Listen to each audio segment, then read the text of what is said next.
The South Korean delegation comprised of high-level security and trade officials is visiting Washington to build ties with the incoming Donald Trump administration. Other than ensuring the two sides are on the same page when it comes to dealing with North Korea, emphasis will be placed on mutual cooperation on economic and trade fronts. Kim Ji-yeon tells us more.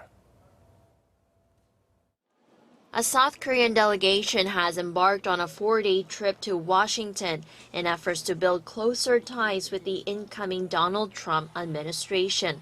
The delegation includes high-level officials in security and trade, and it's expected to meet with U.S. government transition team.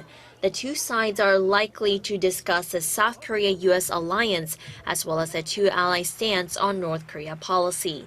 Jotae-yong, the deputy chief of the National Security Office under the presidential office of Cheong-wade, who is leading the delegation, says he plans to emphasize that the bilateral cooperation between the two countries on the economic and trade fronts is a win-win for both. He is also expected to stress the importance of cooperation between Seoul and Washington to keep up the pressure on the North Korean regime and stifle its nuclear ambitions. The delegation's trip comes amid growing concerns about policy shifts in the incoming U.S. administration, slated to take office on January 20th, that could put a strain in the country's alliance.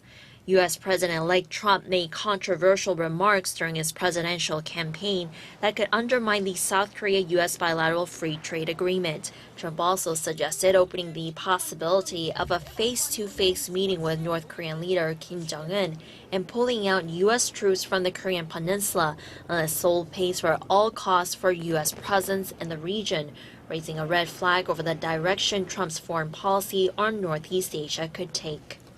Kim Ji-yeon, Arirang News.